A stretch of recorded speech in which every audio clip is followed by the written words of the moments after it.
Hello एस्पारेंट्स। तो चलिए start करते हैं हम आज की ताज़ा खबरों से। तो आज है 24 दिसंबर। हम सीधा मेन पेज पर आते।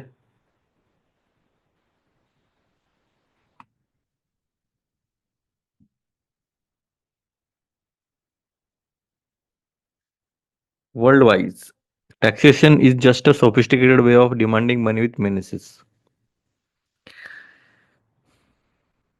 or is the decay. Maharashtra CM Devendra Fadnavis needs to overcome crumbling financial fracture polity kind of political बोल सकते हैं। एडिटर है भले ही लोक सत्ता के, चांसेस है कि पॉलिटिकल हो सकता है ये, कि बीजेपी वगैरह। Bridging a gulf PM's visit to Kuwait is part of India's diplomatic success story in West Asia. Delhi must now ensure it delivers on the promise. देख सकते हैं हम थोड़ा बहुत। An uncertain tax. GST Council leaves several issues unaddressed. These needs to resolve quickly. कौन से देखना पड़ेगा। जाकिर हुसैन जी, great artist, but not that important for UPSC. The color yellow, Kolkata's iconic yellow taxi is set to fade into nostalgia in 2025. नहीं। Deeper politics over time, नहीं जरूरत। Indian chess 2.0 comes of age. D. Cookie's victory on the world stage feats of his the country are sure to inspire young. ठीक है, बोल सकते chess के regarding, पर chances है कि कम। Traditional with modern Indic ideas can impart more rigour to good governance. नहीं। Some positive some concerns, state of the economy some indicators. ठीक है, इकोनॉमी के रिगार्डिंग पूरा एक चार्ट ही बना दिया है इन्होंने, देख सकते हैं हम ये पूरा। नेगेटिव्स क्या है, पॉजिटिव्स क्या है। Why the growth of India's overall green cover is not all good news. देख सकते हो ऐसे ये भी। चलिए फिर, होंडा और निसान मर्ज होने वाले। Double counting 3 billion downward revision in November gold import figures likely.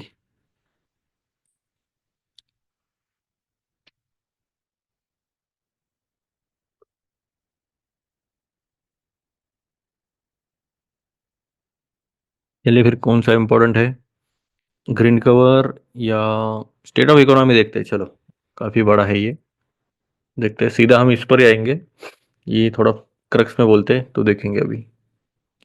Economy की बात की जाए तो staple commodity prices has reflected world bank prices. तो एनर्जी, फूड और फर्टिलाइजर, मेटल्स और मिनरल्स देख सकते हो। फर्टिलाइजर देखो ऊपर गया और फिर नीचे आ रहे, मतलब ऑलमोस्ट एक लाइन में आ रहे, ऑलमोस्ट 100, 120, 130 के आसपास है ये। क्या है ये, कुछ दिखा नहीं है इसमें। पिंक शीट, स्टेट ये, ठीक है। ग्लोबल ग्रोथ स्टेडी, इंडिया की देखो 7% के आसपास है, वर्ल्ड एवरेज 3% है। चाइना भी ऑलमोस्ट 4-5% पर है। यूएसए भी 2.5-3% पर है।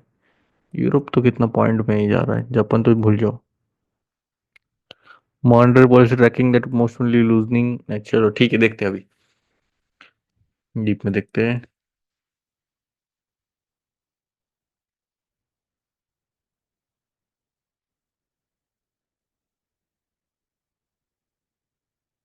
Pronounced dip in economic output in the first three quarters of 2024, notwithstanding India's long-term growth story is believed to be intact. A growth rate of 6.5% is projected over the next half decade, which would help the country remain the fastest growing big economy in the world.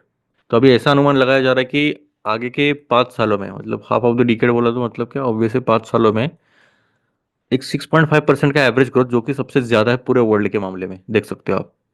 बड़े बड़े पकड़ के, countries पकड़ के भी वो हमारे नजदीक भी नहीं आ रहे। तो बोल सकते हैं हम फास्टेस्ट ग्रोइंग बिग इकोनॉमी हो सकते हैं। However, China, Japan, and South Korea grew at well 8% on a sustainable basis during their rapid growth phases. Whether 6% growth would be enough for a country that needs to generate upwards of 8 million jobs every year until 2030 is the big question. देखो, जो बड़े बड़े countries हम बोल रहे हैं कि अभी कम हो रहे, या फिर इतना स्लो ग्रोथ चल रहा है इनका, तो पहला जो उनका फेज था, ग्रोथ वाला फेज था, तो उन्होंने एटलीस्ट 8% से उन्होंने ग्रो किया था। और तब जाके वो एक्चुअली अच्छा खासा उन्होंने सस्टेनेबल बेसिस पे उन्होंने पूरा अच्छे से ग्रोथ फेज उन्होंने अच्छे से कर लिया। पर हमारा उतना सफिशिएंट होगा कि 6% करने, कि हम 8 मिलियन जॉब जो है हर साल दे सके 2030 तक, ये बड़ा क्वेश्चन है। and whether this growth rate would be enough to bridge expanding wealth disparities and offer scope for generational mobility. तो वही क्वेश्चन है, कितना कितने हद तक ये एक्सपांड करना चाहिए हमें. There is a view that the decline in growth rate simply brings it back to trend after data aberrations triggered by the pandemic and the subsequent buoyancy on an abnormally low statistical base. Finance Minister Nirmala Sitharaman has said the lower than expected GDP growth of 5.4% in the second was only a temporary blip. अब ये बोल रहे कि जो एक कम growth वाला phase आ गया था हमारा, तो एक बोल सकते थोड़ा सा अनफॉर्चुनेट टाइप ऑफ हो गया है, टेम्पररी बेसिस पे आएगा ये, फिर जाएगा. Economist Nilkant Mishra and his team at Axis Bank have described the loss in the momentum for the Indian economy in the first half of the current fiscal as cyclical due to unintended fiscal and monetary tightening.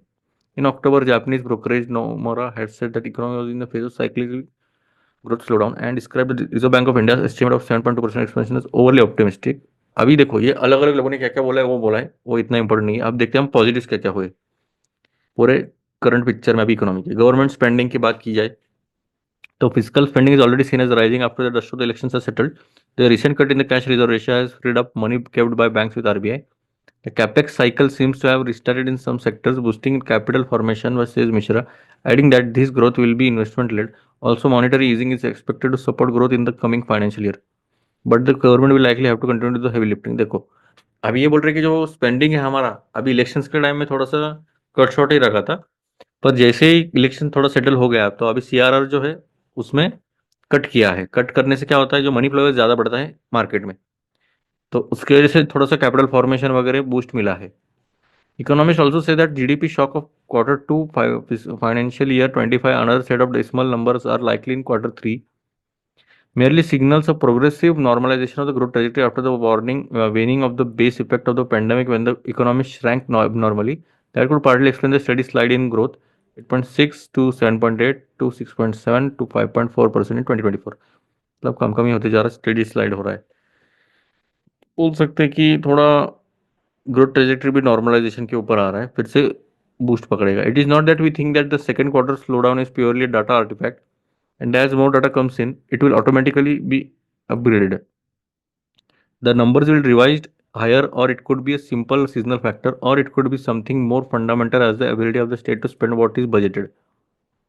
ठीक है, we will be on track to achieve between 6.5 to 7% for the whole financial year, but the focus is on how to make sure that we grow at a sustainable rate in a world that is going to be extraordinarily difficult. ठीक है, अभी बोल रहे कि अगर हम track कर पाते हैं 6.5 to 7% पूरे एक साल के लिए भी, तो अभी भी उतना हम सस्टेनेबल रेट से हम ग्रो कर पाएंगे क्या, वो डिफिकल्ट है. चीफ इकोनॉमिक एडवाइजर जो है अनंता नागेश्वरन, वो बोल रहे हैं. After couple of quarters of likely सब ऑप्टिमल इकोनॉमिक आउटपुट. देखो ये थोड़ा सा स्लो जा रहा है, पर अभी हमें करना ही पड़ेगा. GDP growth is projected to settle around, थोड़ा फास्ट देखते हैं. The question that RBI's overestimation and subsequent correction poses is this: the central bank keep interest rates high for longer than needed because it projected an excessively rosy picture of GDP growth. However, inflation remains at the upper end of the permissible band, and food prices are at near double digits in terms of inflation. That somewhat strengthens the argument for sticking with high rates. RBI's problems going forward.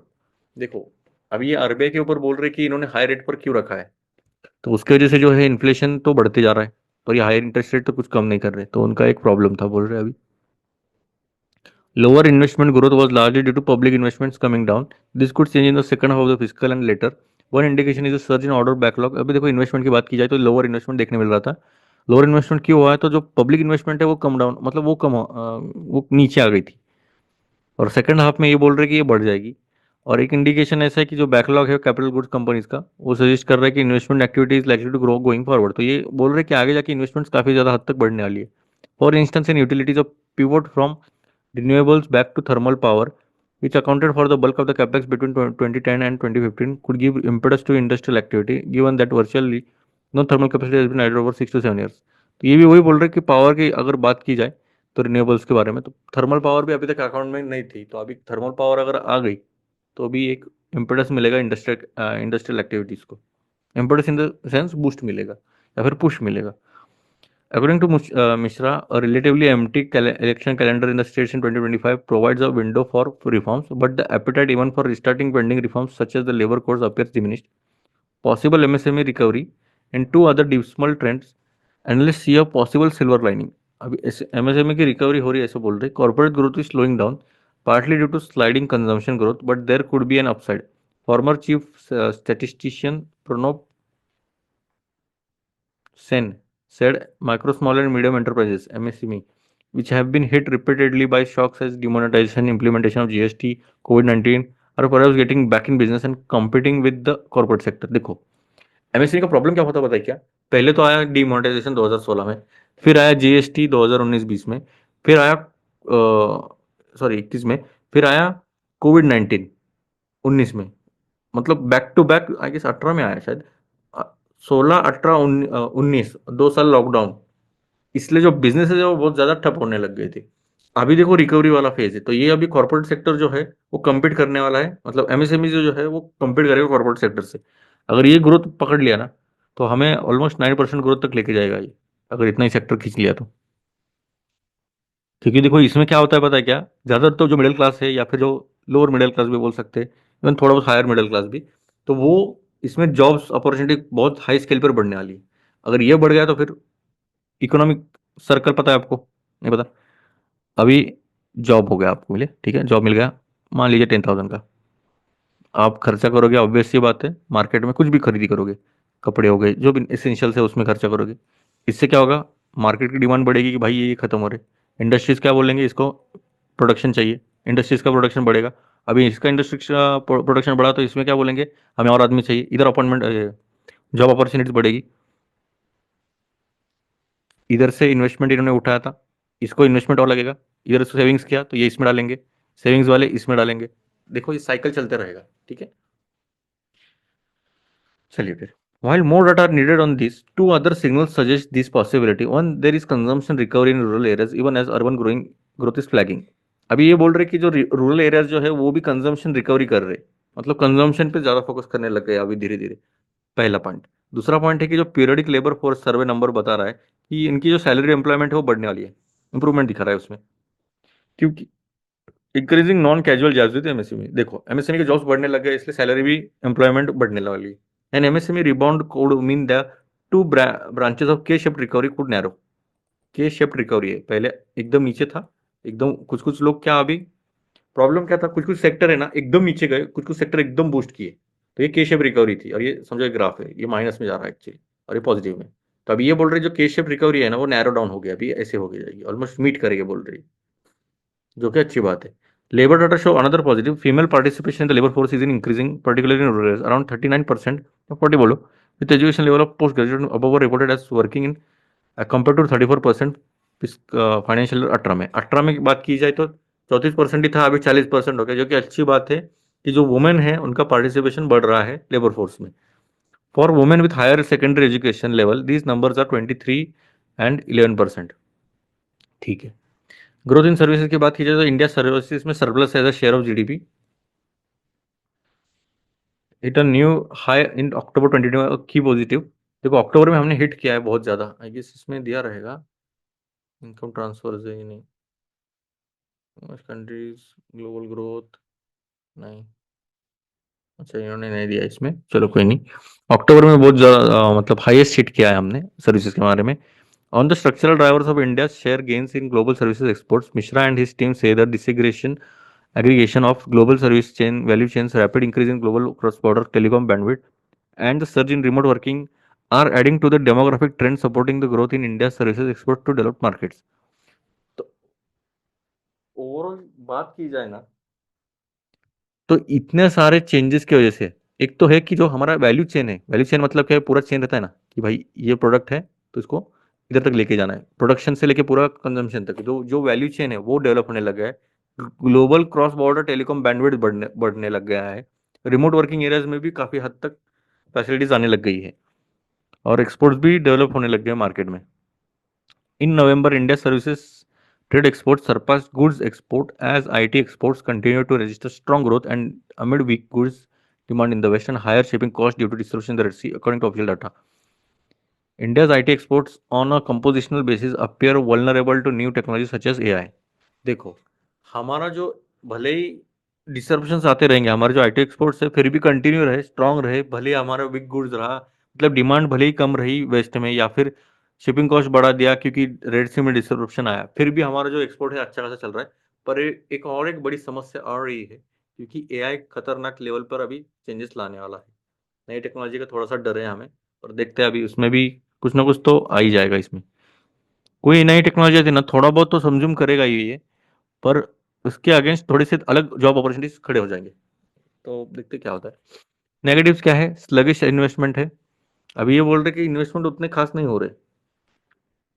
Performance is tapering off for many corporates and investments are struggling. Executives at Tata Consumer Products Limited have flagged concerns over softness in your urban demand. Those at Nestle India have said big cities are pressure points and blamed the muted demand partly on high food inflation. तो muted demand है, मतलब mute वाली demand है, मतलब अभी inflation इतना ज्यादा है कि ज्यादा डिमांड भी नहीं कर सकते, क्योंकि उतना खर्चा भी नहीं करेंगे। अगर कोई चीज महंगी तो आप क्यों खरीदी करोगे? वो म्यूट डिमांड होगी। चाहिए तो है, चाहिए, पर आप खरीदी नहीं कर सकते। Car makers are pointing to worries on demand, blaming it on heavy rain and election induced slowdown. All of this could have repercussions for growth and job creation. तो ये एक प्रॉब्लम है। एक रेन की वजह से कार मेकर्स भी point out कर रहे हैं कि भाई नहीं हो रहा है, ये हो रहा है। और बिग सिटीज में भी थोड़ी सी प्रेशर पॉइंट्स बनने लग गए हैं कि भाई इतना कुछ खास नहीं ग्रोथ मिल रहा है इनको। But why are private investment struggling despite pre covid corporate tax cuts, exhortations by the government to invest? अभी जो प्राइवेट वाले हैं तो उनको क्या, मतलब उनमें क्या प्रॉब्लम है कि भाई इन्वेस्टमेंट क्यों नहीं कर रहे? To unleash the so called animal spirits, companies must feel optimistic about the future. अभी देखो, कोई भी कंपनी है, आप अगर इन्वेस्टमेंट कर रहे हो किसी चीज में, अगर ये इतना अनसर्टेनिटी रहेगी तो आप क्यों इन्वेस्टमेंट करोगे? आप कभी भी ज्यादा मतलब लॉस मेकिंग बन सकते हो, चांसेस ज्यादा रहते हैं कि इतनी अनसर्टेनिटी रहेगी तो इसलिए उतना ऑप्टिमिस्टिक फील नहीं कर रहे थे वो, इसलिए देखा जाए तो वो इतना स्लो जरा सा इन्वेस्टमेंट था. The single biggest hurdle to fostering a conducive investment environment is India's tax laws and its administration. सबसे इंपॉर्टेंट जो है हमारे इंडिया में खराबी है, अगर इन्वेस्टमेंट की बात की जाए, फिर भी इन्वेस्टमेंट आ रहे हैं वो अलग बात है, पर अगर टैक्स लॉज और ये थोड़ा सा एडमिनिस्ट्रेशन अगर अच्छा होता ना हमारा, तो एक बेस्ट हो गया रहता. मतलब अभी तक हम बहुत सारा फंडिंग लेके हम अच्छे से बैठे रहते, कोई बात नहीं. Companies are also scaling down salary outlets, real salary and wage expenditure growth of listed non financial corporates of proxy for real urban wages has moderated to 0.8% in quarter 2 financial year 25 from 1.2% in quarter 1 financial 25 is down from 2.5%. अच्छा ठीक है, छोड़ दीजिए. 0.8 से फिर 1.2 से 0.8 आ गया, और 2.5 से 10% तक 23 में था, तो 10.8% से 2.5 तक आ गया. तो ये कम कम होते जा रहा है वैसे देखा जाए तो, सैलरी आउटलेस जो है कंपनीज के. सेविंग्स इन्वेस्टमेंट गैप भी है. The decline in the house hold financial saving rates could present another challenge. देखो, सेविंग रेट जैसे मैंने बताया, 100 रुपए में से आपको पहले लग रहे थे 50 रुपए पूरा खर्चा वगैरह निकालने, और 50 रुपए आप सेव कर पा रहे थे, जनरल बैंक में जा रहा था. पर अभी महंगाई इतनी बढ़ गई है कि 70 या फिर 80 रुपए खर्चा कर रहे हैं और 20 रुपए ही जा रहे, तो इसमें उतना इन्वेस्टमेंट भी नहीं हो रहा है. इसलिए सेविंग और इन्वेस्टमेंट गैप बहुत बढ़ने वाला है ये. RBI's latest financial stability report shows net financial saving of fell to 5.3% of GDP from 7.3. मतलब पहले 7 रुपए बचा रहे थे, तो अभी 5 रुपए बचा रहे. मोटा मोटा तौर पर की बात कर रहा हूँ, परसेंट में है. और sharply below 8% average of the previous decade. Household net savings are the total money and investment of families including deposit, stocks, bonds minus any money they owe such as loan or other डेब्ट. अगर बात की जाए net savings की, तो ये इनके पास जो टोटल मनी है, मतलब क्या, पूरे इन्वेस्टमेंट कितनी फैमिलीज ने, मतलब इन्वेस्टमेंट जो फैमिलीज ने किया है उसमें क्या क्या आता है, डिपॉजिट, स्टॉक, बोनस, पर वो वाला पैसा नहीं जहां पर उन्होंने लोन या फिर कुछ अलग उधार लिया है, तो वो सब कट छट के जो भी नेट सेविंग्स आ रहा है तो वो कंसिडर कर रहे हैं इतना परसेंट है. Over the same period household डेब्ट हैज जम्प्ड शार्पली. मतलब उधारी बहुत बड़ी, लोन बहुत बढ़ गया है. Annual borrowings are 5.8% of GDP and second highest level since 1970. Large amount of saving is also entering financial markets by bypassing the bank, which is another worry. देखो, जो लार्जर पार्ट है सेविंग्स का, तो ये थोड़ा फाइनेंशियल मार्केट में डालने लग गए हैं रादर देन बैंकिंग इंडस्ट्री में. तो बैंक्स पर के थोड़ा सा विश्वास थोड़ा सा उड़ने लग गया है. बोल रहे कि अभी म्यूचुअल फंड्स वगैरह जो है अलग अलग बाईपासिंग वाले फाइनेंशियल मार्केट्स है, तो उसमें डालने की कोशिश कर रहे हैं, जो कि अच्छी भी बात है पर बुरी भी बात है. दोनों भी, हर के प्रोजो कौन से. स्लाइडिंग क्रेडिट ग्रोथ, अब ये भी देखते हैं. Growth in credit has been falling. Households which mostly borrow to finance home purchases have not been doing so since 2021. For a while, the industry had offset, but this has tapered off since the beginning of 2023. Excess capacity and lack of appetite for new projects is seen as limiting industry capacity to absorb new credit. देखो, नया credit आने मतलब थोड़ा सा problem आ रहा है. जो पहला ही बहुत ज्यादा मतलब पहला क्रेडिट बहुत ज़्यादा हो गया, तो नए क्रेडिट को एब्जॉर्ब करने के लिए उतना इंडस्ट्री में कैपेसिटी नहीं है, तो वो एक लिमिटिंग फैक्टर हो रहा है इनके लिए. In such a scenario, bond finance government spending is the only meaningful way to generate new credit in the economy. But much of this new debt is issued is being used to clean up old hidden debt at the local level. अभी देखो, आप एक उधार लेके बैठे हो, दूसरा उधार लेने की हिम्मत अभी कितना करोगे? तो ये क्या कर रहे, नया उधार तो ले रहे, पर जो जुना उधार है उसको चुकाने में वो लगा रहे, और इसको भरने में लग रहे फिर. Unless there is a fundamental shift in the use of fiscal force to stimulate the economy, high growth is unlikely. Bank lending to MSME could be something to watch for, especially if person credit slows and corporates are unwilling to borrow. While bad loans have been coming down, there are new concerns over a significant rise in NPAs in the personal loan and credit card. अभी देखो, भले banking का जो bad loans थे, तो वहां से तो थोड़ा थोड़ा कम होने लग गया है. हम इस पर अलग से चर्चा करेंगे कि बैड लोन्स होते क्या है. जनरली जो आप लोन देते हो, समझो आपने 100 रुपये दिए किसी को, और आप उसने आपको रिटर्न ना ही इंटरेस्ट किया है, ना ही उसने प्रिंसिपल अमाउंट की, तो वो हो गए बैड लोन्स. ठीक है. तो अभी ये जो बैड लोन्स थे वो काफी हद तक कम आने लग गए. इसको भी बोला जाता है एनपीए, नॉन परफॉर्मिंग एसेट से ये. पर अभी क्या हो रहा है, जो पर्सनल लोन और क्रेडिट कार्ड के जो सेगमेंट है उसमें बहुत ज्यादा एनपीएज होने लगे. मतलब वहां पर तो लोन दे रहे पर कोई रिकवरी नहीं कर रहा है, उसकी वजह से प्रॉब्लम आ रहा है.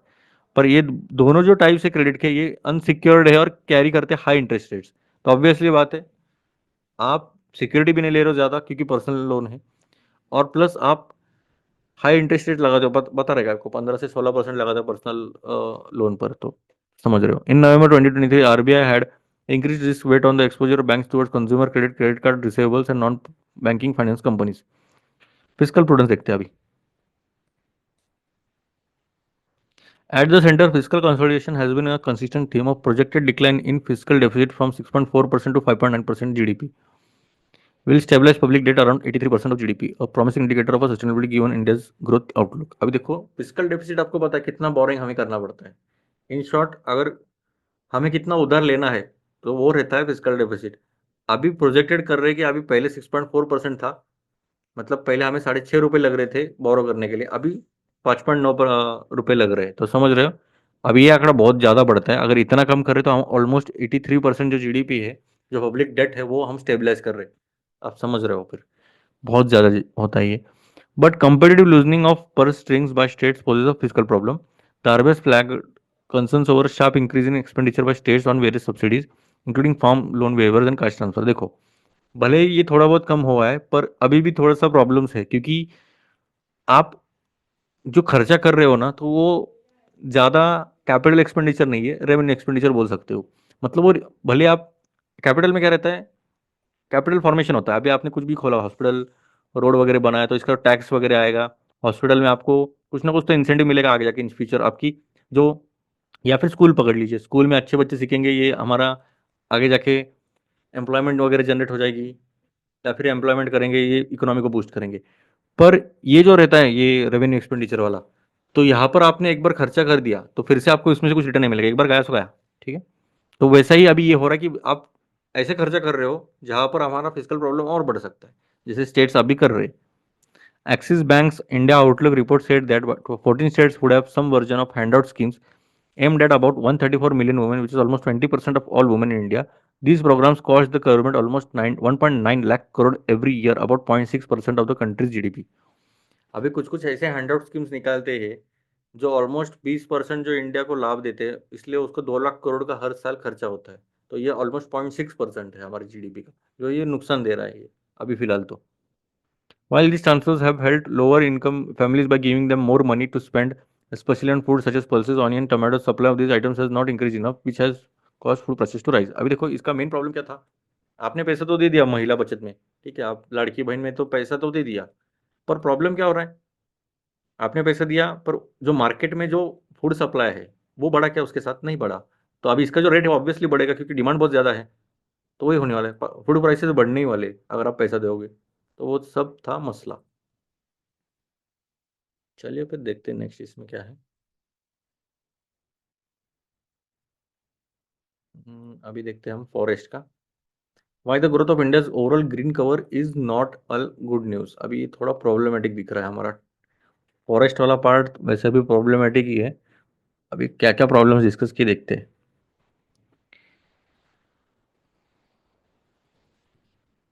18th biennial state of forest report by the Forest Survey of India found a marginal gain of 156 square kilometer in forest cover and a sizable increase of 1289 square kilometer in tree cover since 2021. For the first time, India's green cover has exceeded 25% threshold with of the country and now under forest and tree cover. But this is not all good news. देखो अभी ये क्या बोल रहे हैं, जो 18th report आया है फॉरेस्ट सर्वे का, तो उसमें बोला है कि जो हमारा फॉरेस्ट का ट्री कवर है वो बढ़ गया है। कितना सिग्निफिकेंट मार्जिनल गेन हुआ है 156 स्क्वायर किलोमीटर, पर ये भी काफ़ी हद तक बढ़ा ही है। और 25% का जो थ्रेशोल्ड है हमने क्रॉस किया है, इसमें 25.17% हो गया अभी। तो ये फॉरेस्ट में 21 है और ट्री में 3.4% है। पर ये इतना गुड न्यूज़ वाली बात नहीं, देखते क्यों। ट्रीज और फॉरेस्ट आपको ये पता है क्या, इसमें दिया रहेगा मेरे हिसाब से। हाँ दिया है, क्या नहीं दिया है, हाँ दिया है। हर एक का डिवाइड किया है इन्होंने कि फॉरेस्ट क्या होता है, कैनोपी क्या होता है, ओपन फॉरेस्ट क्या होता है, वेरी डेंस फॉरेस्ट क्या होता है। तो हर एक की कैटेगरी है, कैटेगराइज उन्होंने किया है कि फॉरेस्ट किसको बोलेंगे। फॉरेस्ट में भी अलग टाइप्स है ना, फॉरेस्ट मतलब बस जंगल जंगल बोल दिया तो हो गया क्या, तो ऐसा थोड़ी। तो ट्री कवर और फॉरेस्ट कवर क्या रहता है वो देखेंगे हम। Tree patches smaller than 1 hectare do not count as forest. देखो 1 हेक्टर के अंडर रहा ट्री पैच तो उसको फॉरेस्ट नहीं बोलेंगे। They have been measured separately by FSIS tree cover. अभी इसको क्या बोला जाता है, इन्होंने ट्री कवर बोला है, ठीक है, 2001 से। Latest biennial cycle register the sharpest growth in tree cover 0.5% jump in 2 years। Previously tree cover had fallen from 3.04% 2003 to 2.7 before rising to 2.9। मतलब कम ज़्यादा होते रहा है इसमें। 0.5% जंप हुआ है पिछले 2 सालों में, पर पहले 3% था 2003 में, फिर 2011 में 2.76% हुआ है, और 2021 में तो फिर और बढ़ गया है 2.9%। In comparison, India's forest cover has increased by only 0.005 percentage points since 2021। मतलब देखा जाए तो इतना सा ही बढ़ा है। This is consistent with the trend of diminishing growth since India's forest cover crossed 20% threshold at the turn of the millennium। Between 2003 and 2013, forest cover increased by 0.61% to 21.23% from 20.62%। मतलब 0.61% ही increase हुआ है। In the next 10 years it grew only by 0.53%। ठीक है, marginal increase हो रहा है forest with in forest. अभी ये क्या है, irrespective ऑफ लैंड यूज और ओनरशिप, ट्री पैचेस 1 हेक्टर और larger with a minimum canopy cover of 10% are counted as forest in India. आप फॉरेस्ट किसको बोल रहे हो, एक ट्री से 1 हेक्टर से थोड़ा ज्यादा चाहिए, और मिनिमम जो कैनोपी कवर है, कैनोपी मतलब क्या, जो जो आप अब ये ट्री है इसके जो कवर है इसको बोला जाता है कैनोपी कवर। मतलब आप कितना कवर कर पा रहे हो वो एरिया, झाड़ के जो, मतलब काइंड ऑफ बोल सकते हैं, कैनोपी कैसे बोलो, छतरी जैसा, छतरी का जो आप खोलते हो छतरी, तो वो जो जितना कवर कर रहा है एरिया तो वो रहेगा कैनोपी कवर। तो 10% एटलीस्ट कवर करना चाहिए, तभी उसको फॉरेस्ट बोला जाता है। अभी कैनोपी डेंसिटी अगर 40% या उससे ज़्यादा है तो उसको बोला जाता है डेंस फॉरेस्ट। फिर कैनोपी डेंसिटी अगर 10 से 40% है उसको बोला जाता है open forest. Since 2003 areas with at least 70% canopy density have been classified as very dense forest. अभी कम से कम अगर 70% कैनोपी डेंसिटी है तो उसको बोला जाता है वेरी डेंस फॉरेस्ट। ठीक है, ये आपको समझ में आया, very dense forest, open forest और dense forest। Depending on factors such as climate and biotic pressure, a forest can improve or degrade to the next density category। A very dense forest patch may thin to become a moderately dense forest, or an OF may get upgraded as an MDF during a 2 year IFSR cycle। When a previously forested area is recorded as non-forest or shrub below 10% cover, it implies complete loss of that forest। अभी obvious सी बात है, एक अभी ये जो 2 साल में हम रिपोर्ट निकालते हैं, तो वो 2 साल में हम बोल रहे कि ये जो श्रब था, श्रब वाले कैटेगरी में आ रहा था, मतलब बिलो 10% कैनोपी में आ रहा है, तो ये वेरी डेंस में तो नहीं आएगा, या फिर मॉडरेट डेंस में भी नहीं आएगा। तो फिर बाद में 2 साल में ये अगर बढ़ के अगर बढ़ जाता है तो ये इसमें काउंट हो जाएगा। पर जो पहले वाला डेंस वाला फॉरेस्ट है वो भी कम हो सकता है, तो ऊपर नीचे होते रहता है ये। अगर ये नॉन फॉरेस्ट से या फिर श्रब कैटेगरी में आ रहा है तो फिर खत्म ही हो गया, फिर आप पूरा डिग्रेड ही कर रहे हो। Plain aggregated data on the quantum of different types of forest do not represent this dynamic process where natural forests transform, disappear, and are replaced by plantation that typically grow much faster।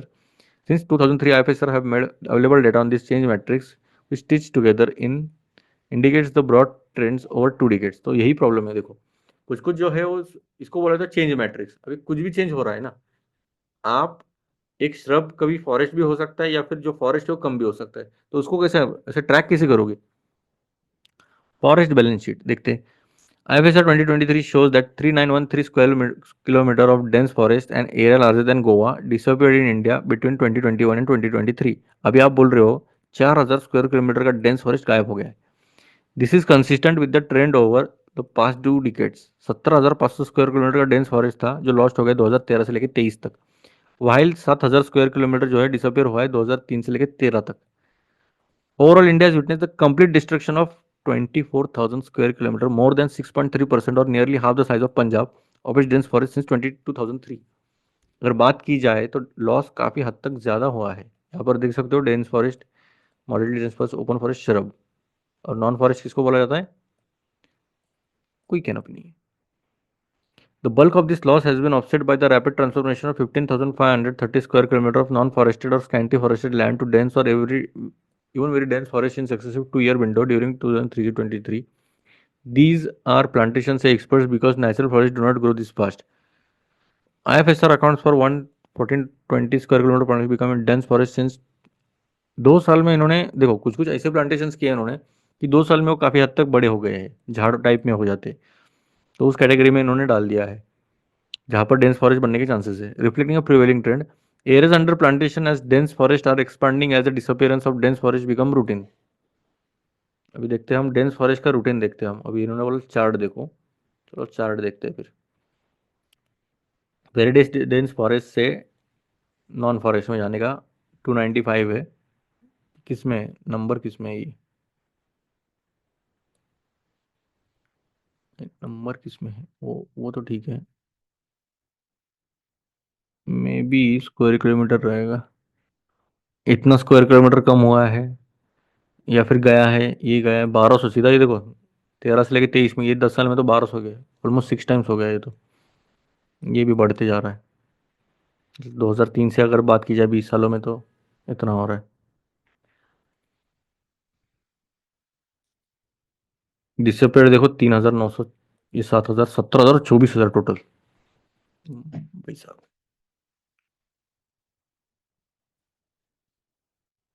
Plantations are helping keeping the extent of India's forest cover stable. The change matrix shows an increase of 1,370 square kilometer 20 years. It's on paper though India's dense forest has grown by 21,000 square kilometer. Expanding revisions ठीक है। The implication क्या है अभी देखते हैं। इतना मोटा मोटा डाटा आ गया हमारे पास। Implications क्या है? Under this opaque winner of overall stability and growth in forest cover, the trend of steady replacement of natural dense forest with plantations have been criticized by experts. Plantations usually have trees of the same age, are vulnerable to fire, pest and epidemics, and often act as barrier to the regeneration of natural forest, which are more diverse platform। अभी ये जो plantations बता रहे हैं आप, तो इसके benefits क्या क्या है इन्होंने ये बताया। Old natural forest also stock a lot more carbon in their frame and in the soil. देखो कार्बन सिक्वेस्ट्रेशन भी ज़्यादा होता है ऐसे फॉरेस्ट में, जो जूने फॉरेस्ट रहते हैं तो वो कार्बन ज़्यादा सोख लेते हैं, जो कि अच्छी बात है। In 2018, UNFCCC flagged India's assumption that plantations reach the carbon stock level of existing forests in just 8 years. Plantations are often promoted for their rapid growth, which can achieve carbon targets faster, but they are also harvested more readily, defeating climate goals in the long run। तो अगर long run की बात की जाए तो उतना helpful नहीं रहेगा, पर टेम्पररी बेसिस पे तो काम चल रहा है। जितना काम चल रहा है तो चलने दो, क्या प्रॉब्लम क्या है। ठीक है। फॉरेस्ट का तो ये भी अच्छा खासा था, थोड़ा नेगेटिव साइड में था, पर एक रियलिटी चेक तो मिलती है। हम्म, चलो अर्थ अंडर टैक्स क्या है प्रॉब्लम, और ब्रिजिंग द गल्फ, ये दो आर्टिकल देखते हैं हम अभी। गल्फ वाला देखते हैं। मोदी जी गए हैं कुवैत, देखते हैं अभी तेल लाते हैं कि नहीं। चलो। It takes 4 hours to reach Kuwait from India, but it took 4 decades for the Prime Minister of India, PM Narendra Modi's comment during his visit to Kuwait. Last Indian PM to visit the country was Indira Gandhi. Underscore the diplomatic and strategic neglect of a region that should have been of vital importance to New Delhi। ये थोड़ा political जा रहे हैं पर ठीक है। For decades after Saddam Hussein invaded Kuwait in 1990, the latter was unjustifiably upset at India's ambivalence on the violation of its sovereignty. There may have been good reasons for Delhi's position. The geopolitics of the time, India's relative closeness to the erstwhile Soviet Union, and its sympathy of Baathist government like point पे आओ। PM Modi held several meetings, including in ये ठीक है, they signed agreements that insulate defense cooperation. For India, Kuwait is also a key source of investment। यहाँ से देखते हैं singly as well as the current president of the Gulf Cooperation Council. Approximately 89% of the total FDI from the GCC has been received in the last decade, and bilateral between the Indian Kuwait in the last fiscal year was over $10 billion, Indians also form the largest expatriate group in the country. One of India's great diplomatic successes of the last decade or so has been moderate Arab states. PM Modi has visited the region several times. अच्छा ठीक है, ये थोड़ा political जा रहा है। मुझे ये चाहिए कि इन्होंने इसमें क्या एग्रीमेंट्स कुछ किए हैं क्या नहीं। India must now operationalize the security agreements. They have moved far too slowly in the past. It is also important to create business-friendly environment that invites and secures investments from various players in the region, not least the sovereign funds of GCC countries. For long, Delhi viewed the Gulf through the prism of its ties with Pakistan. That it is no longer a silent filter, with most regional players keen on deeper bilateral ties. It is also important for India to recognize how Kuwait was facilitated interactions with diaspora respected in New Delhi. अच्छा ठीक है, देखिए ये क्या बोल रहे हैं। एक तो प्रॉब्लम था कि हमने कुवैत पर इतना ध्यान नहीं दिया, वो एक प्रॉब्लम था। तो अभी पॉलिटिकल जाने की बात की जाए तो ये थोड़ा सा सही भी है और इम्पोर्टेंट भी है, क्योंकि कुवैत जो है वो गल्फ कोऑपरेशन काउंसिल के प्रेसिडेंट भी है, उसके जो अ, कुवैत के जो भी हेड है। और हमारा जो ट्रेड है वैसे देखा जाए तो 10 बिलियन के ऊपर जा रहा है। ठीक है, बायलैटरल ट्रेड की बात की जाए तो। और फिजिकल भी हमारा ईयर काफ़ी डेंजर है, 10 बिलियन से आगे जा रहा है। तो हम जितना हो सकता है उतना ट्रेड ज़्यादा बढ़ाना चाहिए हम उससे। और एग्रीमेंट्स भी साइन किए सिक्योरिटी के मामले में, या फिर जो हो सकता है बाकी पाकिस्तान को भी थोड़ा सा निगलेक्ट कर सकते हैं हम इसमें, गल्फ को पकड़ के चले तो। पर ठीक है इतना, पर इंडियंस को थोड़ा सा इधर भी ध्यान देना चाहिए, ऐसा ही बोल रहे हैं। एंड अनसर्टेन टैक्स देखते हैं, GST council leave several issues unaddressed, these needs to be resolve quickly. अभी क्या रिजॉल्व करेंगे देखते हैं।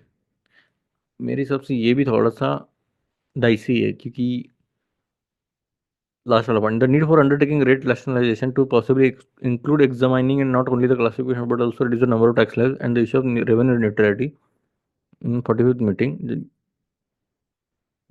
on cess was constituted the levy। ठीक है, जब देखो जीएसटी और ये सब जो अनसर्टेन टैक्सेस है ना, हम देखेंगे पूरा इकोनॉमिक सर्वे में, ठीक है, और बजट में कुछ भी आता है तो टैक्सेस के रिगार्डिंग अभी ये बहुत सारा चर्चा करेंगे कि भाई ऐसा होना चाहिए, ऐसा होना चाहिए, और फाइनली कुछ तो अलग आएगा।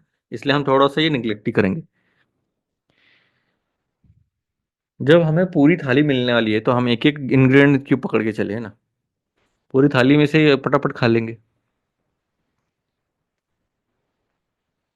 न्यू एनएचआरसी चेयरपर्सन हो गए अभी जज वी रामा सुब्रमण्य, 9 चेयरपर्सन है नेशनल ह्यूमन राइट्स कमीशन के, 3 साल के लिए बने हैं, दिसंबर 27 तक है। ठीक है, ठीक है।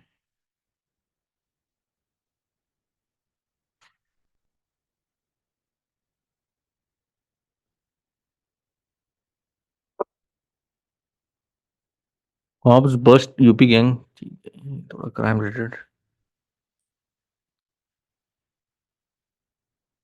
अरेस्ट करने से रोक लिया, वाह। चलो थोड़ा बहुत तो जस्टिस हो रहा है। A storyteller with a social realism, इसमें से कौन कौन सा भी नहीं देखा है मैंने। चलो कोई नहीं। बंगाल का बेस्ट और के टीबी फडनवीस, कस्टोडियल डेथ हो गई है, तो देखते हैं अभी। कियोस्क, कॉफी है क्या, देख सकते हैं हम। FMC marathoners crushing 100 kilometre run, nice. Medical AI tech, internationally recommended ways to tackle potential bias in medical AI tech. ठीक है, देखेंगे जब आएगा। Urban transportation inclusion sustainable safe, ये एक सोल्यूशन हो सकता है। 7 लोकल ट्रेन इन मुंबई 3 की speed at large. World meditation day कब था, 21 दिसंबर। ठीक है।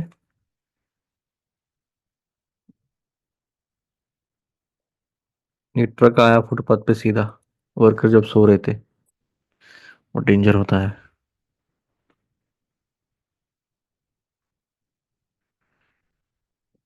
गरीबों का हाल बहुत ज्यादा होता है इसमें, कुछ कर भी नहीं सकते।